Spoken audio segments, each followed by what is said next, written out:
Good morning. It is Thursday morning and day 3 of the trip. We are in Columbia, Missouri. Columbia, Missouri is about halfway between St. Louis and Kansas City. So last night we should have been driving through to Kansas City. However, we had a good time in St. Louis. We stopped off. We did some fun stuff you're going to see in the day 2 episode. But then we ended up driving a little while and the weather got kind of crappy. It started to come in, a big storm system. So we probably should have pushed on to Kansas City, but we decided to stop about halfway through. When we travel in an RV, we typically stop at a Cracker Barrel. Cracker Barrels are very RV friendly. There are a number of different establishments that are, Cracker Barrel being one of them. So we have literally traveled the entire United States stopping at Cracker Barrels overnight. It's great. That's one of the great things about having an RV. You pull in, you open up one slide or partially open a slide, and then you have all the comforts of home, right there. So we stayed at a Cracker Barrel in this area right near Columbia, Missouri. Just pulled out. It is late. It is 10:20 right now. We left late purposely. It is just absolutely pouring rain. I'm going to turn this around so you guys can see I'm at a gas station. So you can see it is just absolutely pouring buckets. It's storming. Like, I'll show you I'll take a screenshot of the storm system. It's literally just thundering, lightning. We're just right in the middle of a hot mess, and it's been this way throughout most of the night. So again, another late start. I feel bad for the bikers. I've seen a number of them at hotels nearby. Their bikes are sitting because this is just miserable to ride in. So certainly, those guys and girls are hung up, and that trip's delayed as well. So anyway, the weather here in this area is terrible. I think it's supposed to be this way a good bit of the day. We're going to drive through it anyway, but we did wait, obviously, and get this late start. So on to day 3.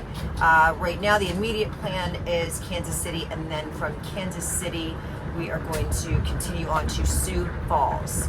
I have some two fun things planned in Sioux Falls today, assuming we make it in time while we still have some daylight, because this storm system has just screwed everything up. But again, I'm safe, I'm happy, and I'm not on a bike riding in this mess. So ride safe, and Godspeed to all of you who are out there riding in this. And let's get rolling. Time to head to Kansas City.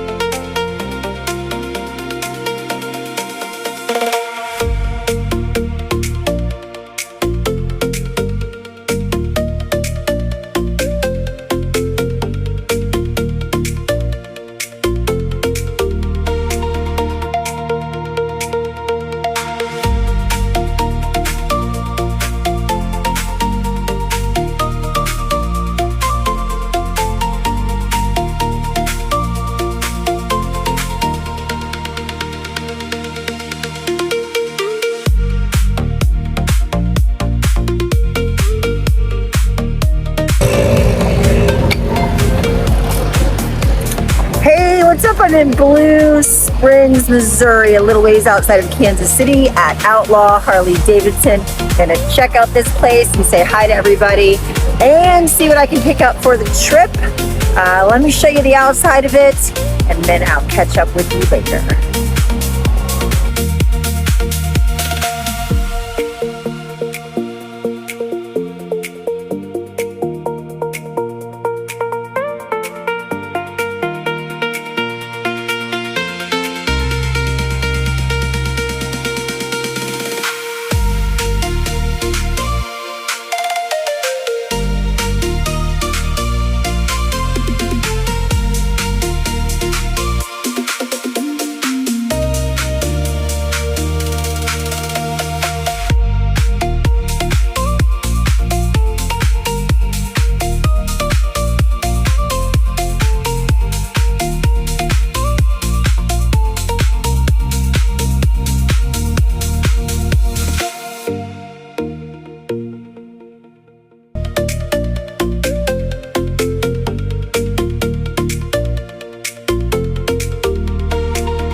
Hey, what's up, everybody? It is day 3.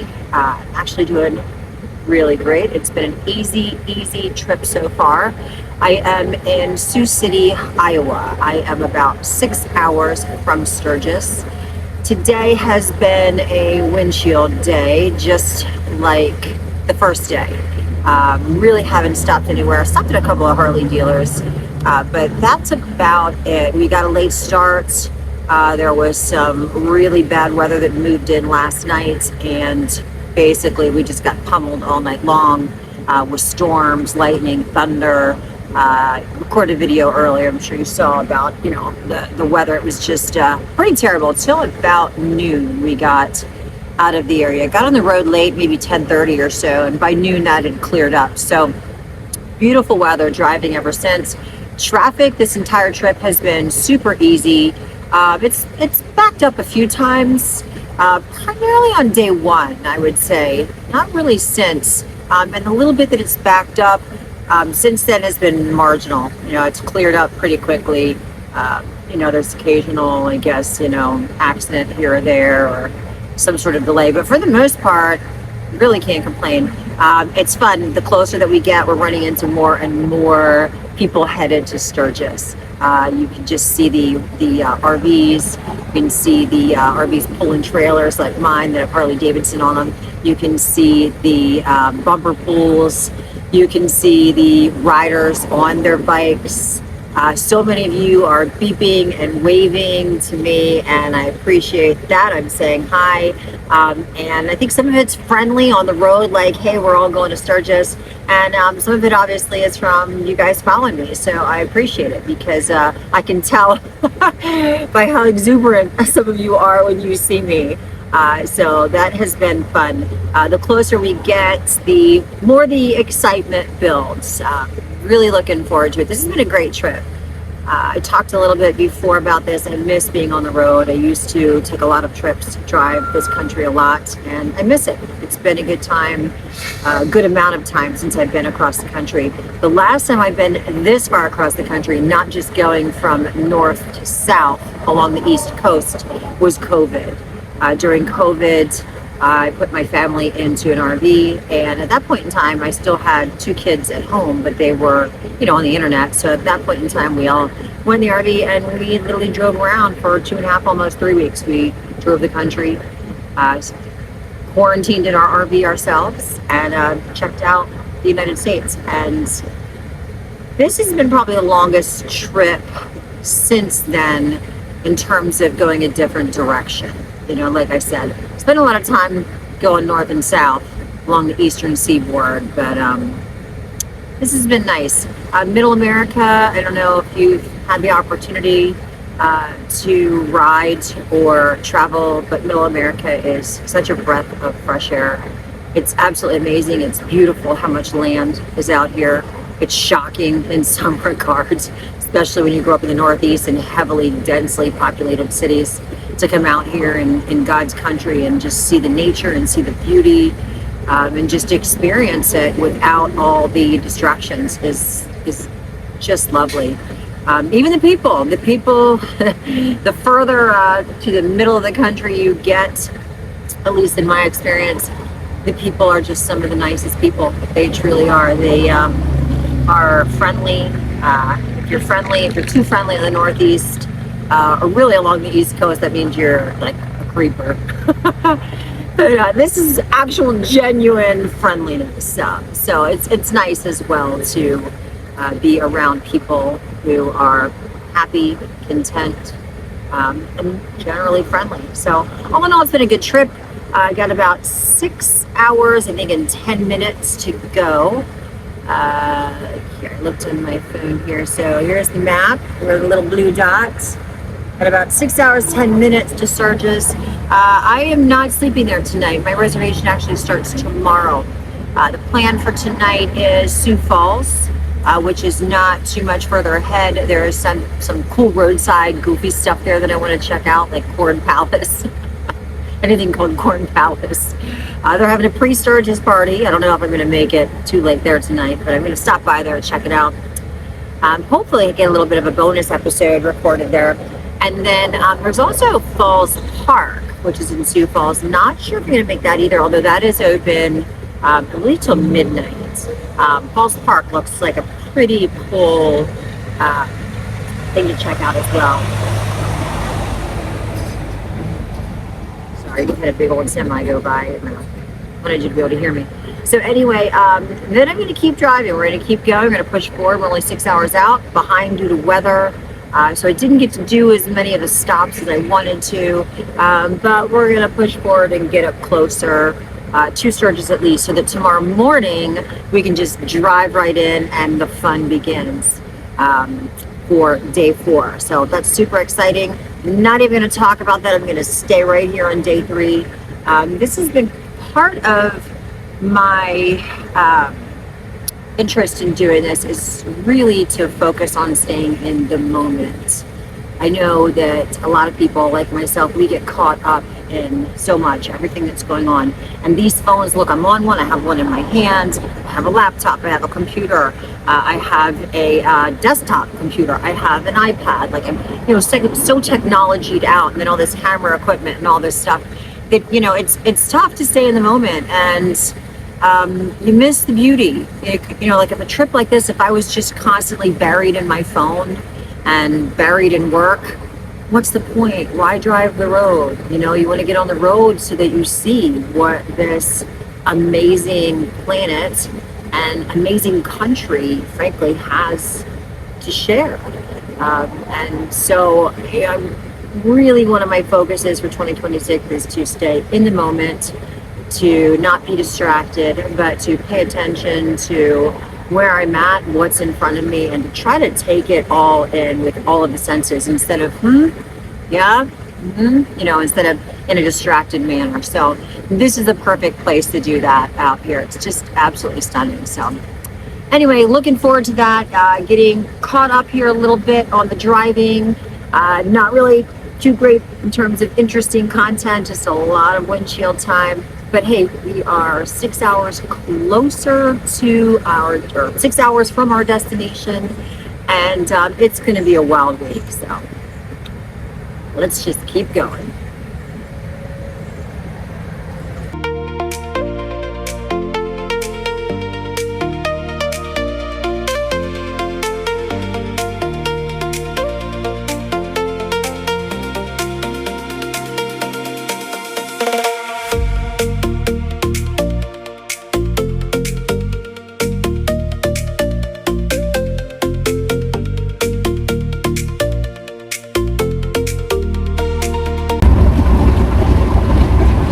What's up, everybody? It is day 4. We are just pulling out of a rest stop along the highway right outside of Sioux Falls. So we've got about 3.5 hours to go, and then we are going to arrive at Sturgis. Yesterday was a lot of windshield time. Did not make it to Corn Palace or Fall Park in time due to the weather delay, leaving late, but we will hit it on the way home. So almost there now, feeling pretty good actually. It's a little after 6 o'clock in the morning, I think. Actually it's about 6:30, and we'll see what we get into today.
So I am finally at Wall Drug.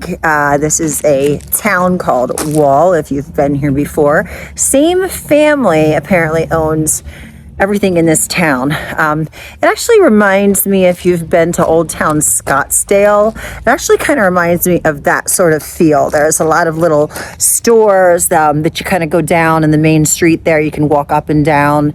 There's Badlands Harley Davidson. And then there's like all kind of like stores, from like a drugstore to cafe to restaurant to goofy souvenirs. Lots of different boutique type stores that have like local stuff made. Like there's some local wines and just silly type sweatshirts and pajamas and all kind of good stuff. It's actually really cool. Like I said, it kind of reminds me of Old Town Scottsdale. Nice place to just walk around. I'm super glad that I did this on the way in. Originally that was not my plan. I was going to drive straight in and then do this on the way either out, or actually rethinking that, I was probably going to do it more midweek, make this a separate trip. But I'm glad I did it now because there are not the crowds here yet. So I can just imagine this place is just going to be mobbed, when Sturgis is in full effect. So anyway, it was a cute little stop, definitely a little touristy stop. Got the bike out for a little bit, rode around. So I'll show you some pictures of the town. But it was neat. Definitely worth a spin, I think.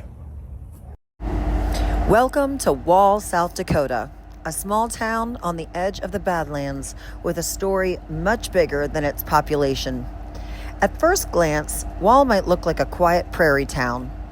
Wide streets, western storefronts, open skies, and the unmistakable feeling that you're a long way from the rush of a major city.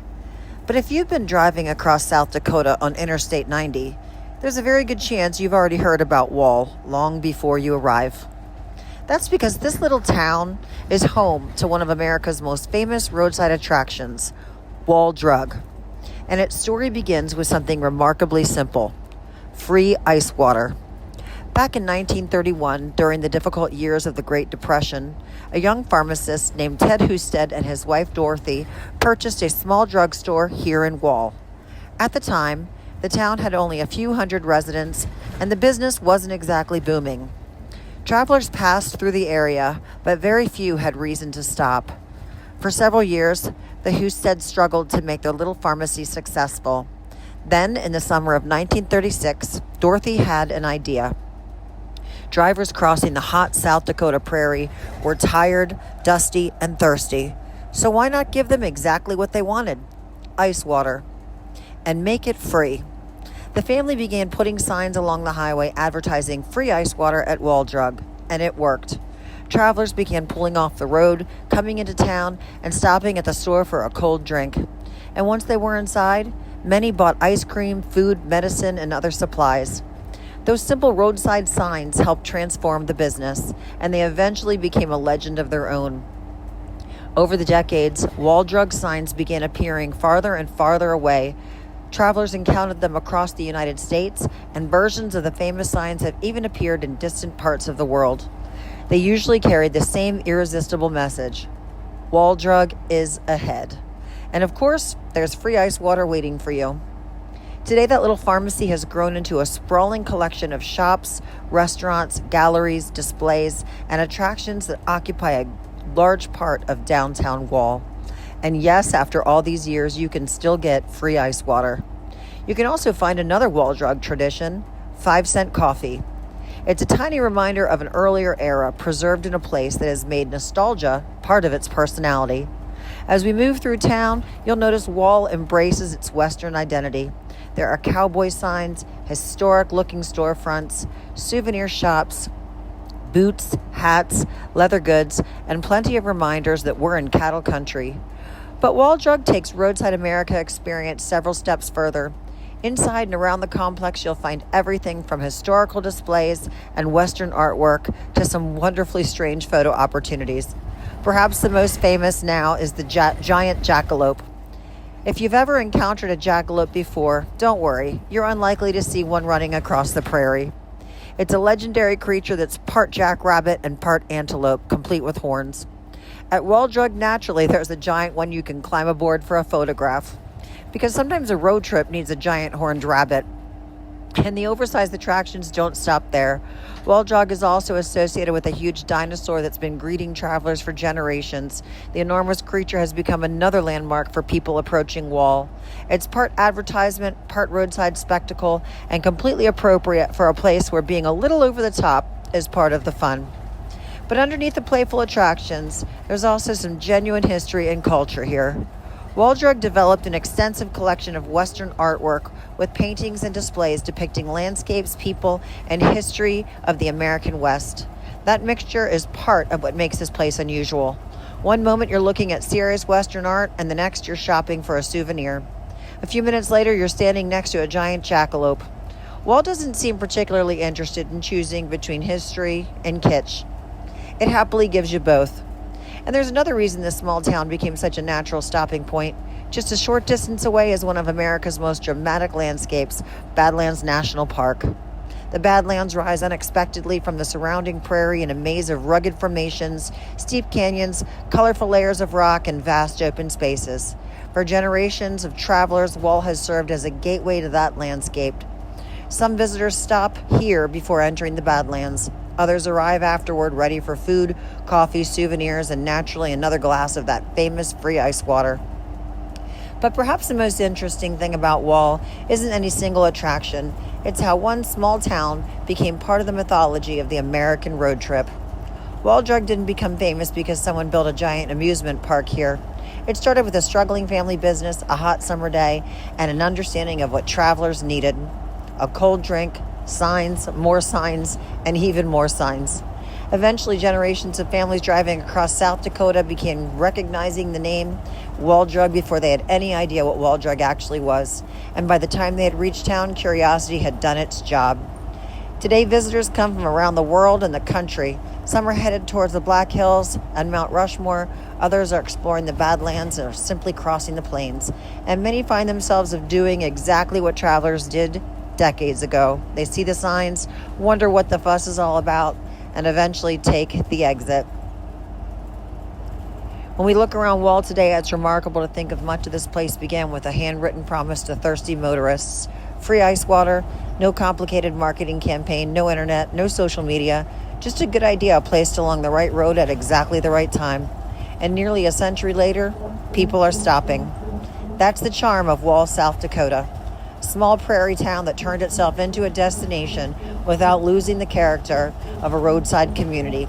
It's historic, quirky, commercial, nostalgic, and unmistakably American.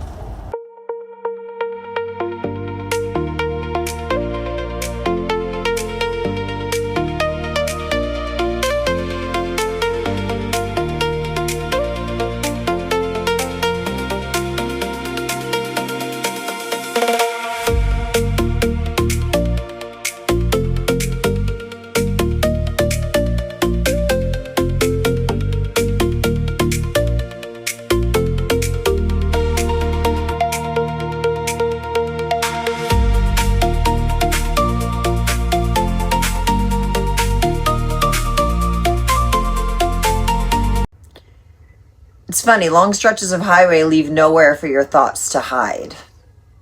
I used to be very uncomfortable in that quiet. When life is a nonstop cycle of raising children, running businesses, and putting out other people's fires, silence doesn't always feel peaceful. It can feel like a void, like you aren't needed and you don't know what to do with yourself. But when the chaos stops, you have a choice. You can either hide from yourself or you can meet yourself. A lot of people panic in that season. They fill every open space because they don't know who they are without being needed. They return to old toxic relationships. They create new emergencies or stay permanently busy so they never have to hear the questions beneath the noise.